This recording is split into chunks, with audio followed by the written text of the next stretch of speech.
Hey, welcome back to the Disney Plus Everyday Challenge. And God, I hate reality shows. I hate them so much because so very little of it is real. At least, okay, how it's put together. I don't doubt that. By the way, this is Bride and Prejudice. And yes, it's about weddings being put together in the face of the prejudices of the families. It takes three different scenarios. In the first episode is like an hour and a half long. It's an hour and 24 minutes long. I don't know where this originally aired. It sounds like at a Freeform or an ABC Family kind of thing. Whatever it was, from 2016. It's one season. It's 6 episodes. And I thought for sure they were going to go from just like, here's 3 scenarios in this episode, and then we'll go and do 1 or 2 in all the following episodes, which are a little less than an hour each, about 45 minutes long each. No, the entire season is about these 3 couples. The first episode is just a double-sized one to introduce to you the dynamics and really get the ball rolling, really build up the drama before leaving it in a big cliffhanger. In a sense, nothing gets resolved within the first episode. I'm going to tell you that right now. Movement is made. I'll explain in a second here. The reason why I have such a prejudice against reality TV is because I know people who've been in reality TV. I know people who've produced reality TV, and it's very little of it is real. One of them was an actual.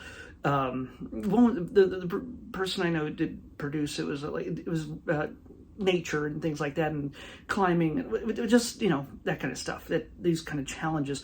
One was very much about a relationship, and I hate reality shows specifically when they deal with real human relationships.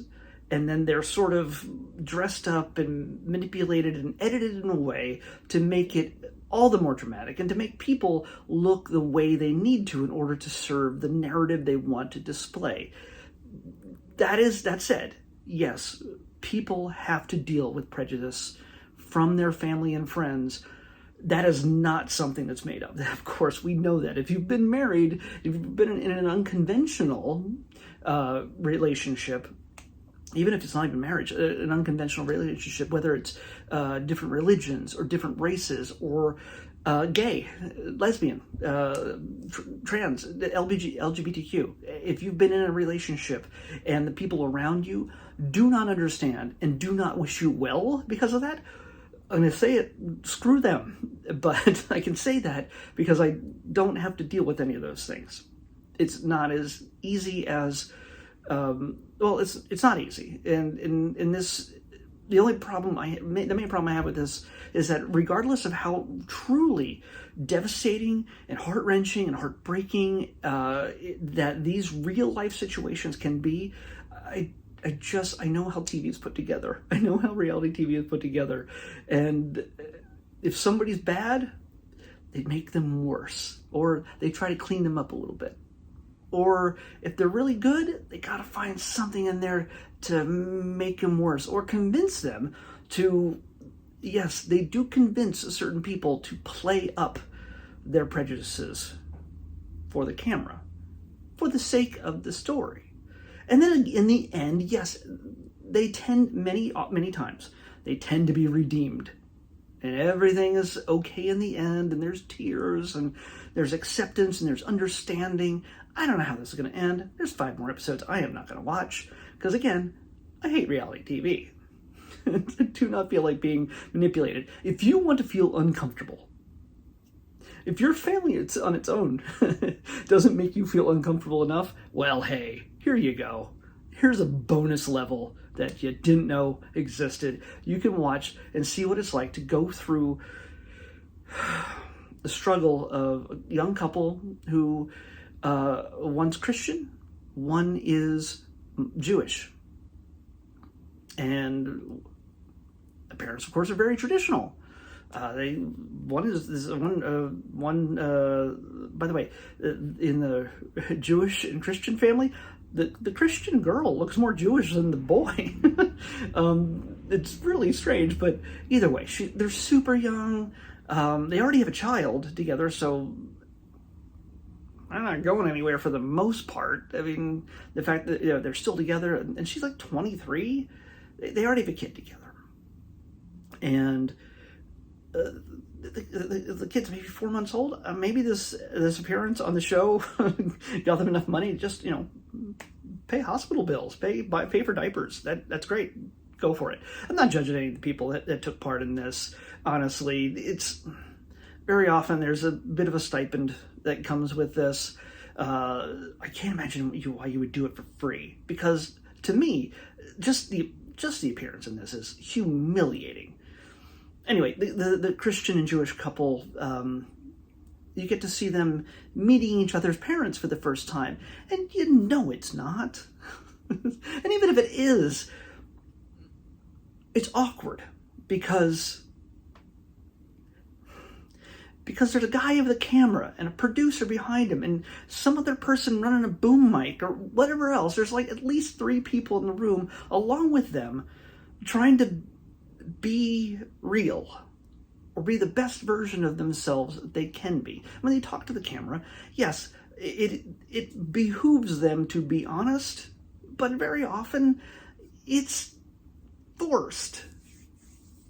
Not like somebody's twisting their arm or anything, or like, I'll give you an extra 20 if you make it sound like you're more racist than you really are.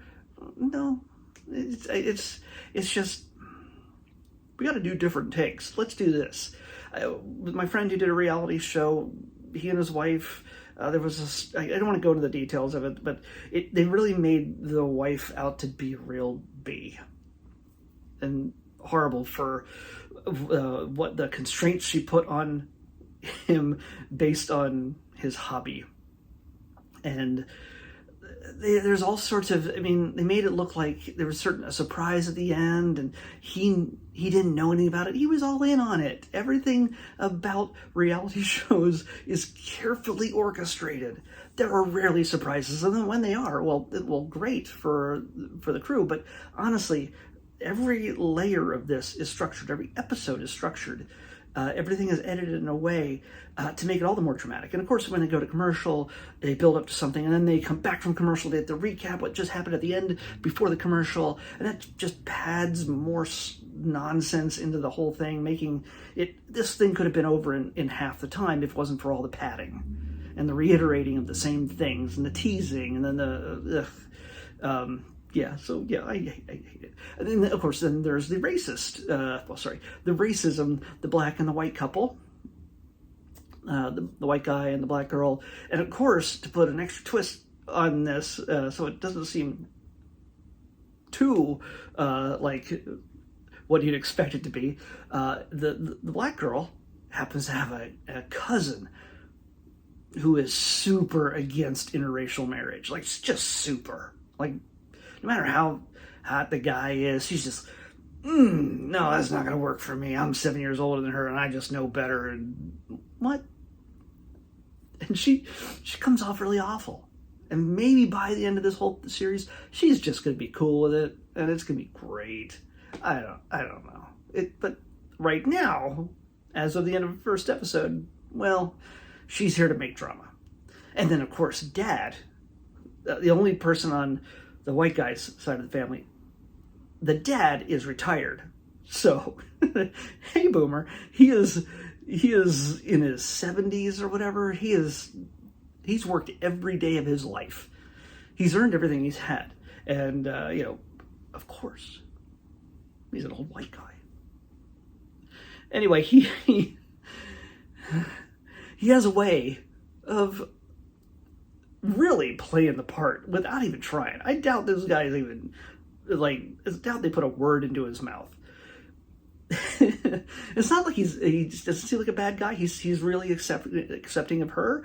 He seems to want to say the right thing, and it only comes out as the wrong thing. Always. I'm sure he's a sweet guy, but and again, we have the couple who have to talk about their own family, like, oh, don't really think my mother-in-law or my future father-in-law or whatever, I don't think they get it. They're pretty racist, or they're pretty against Jewish religion, or against Christianity. Like everybody, oh, the Christian guy, going back to the Christian dad, he's super accepting. And then, hey, Jesus forgave the Jews on the cross, and the Jewish people are just like, oh no, you don't understand anything. And of course, the most dramatic by far, the other two were just awkwardly uncomfortable. That it's been a thing for decades. But, okay, well, this last part also has been around for decades, but only in the last maybe 2 decades when gay people could get married legally in the U.S. There's been plenty of gay people throughout history, in America even, but they always had to be hidden away.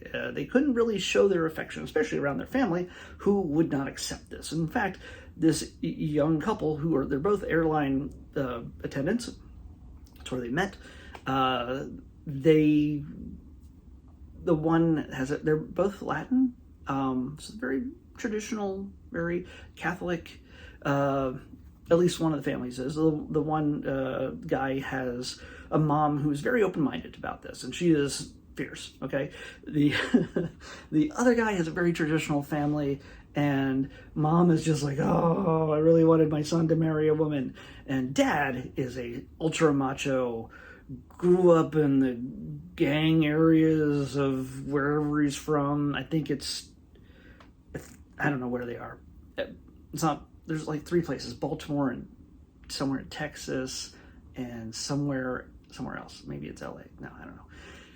All I know is dad is a Marine. He's tough beyond words, and you don't mess with him. No, I'm not mocking him in any way. I'm just saying that he has very traditional values as to what a man is. And well, you're not going to be walking your son down the aisle. And when he came out to his family a long time ago, well, maybe not a long time ago, but long enough ago, they know. But they never talk about it, of course. And he's off flying around the country, so he's rarely around to see his family. And of course, it's really difficult to have his dad there. He wants his family at his wedding, the man he loves. And you know what? People should have that. People should have the people they love in the same place together on a very important date. Love is love. It sounds cliche and trite to repeat that over and over again to people who know it. To people who, it's almost lost meaning, but it shouldn't. It's, in the case of the people of 2 different religions, people of 2 different races, people who love each other regardless of their gender, it's okay. We're not talking about, hey, you know what? I think I want to make everyone uncomfortable and make them realize that just because I love another person, another human being,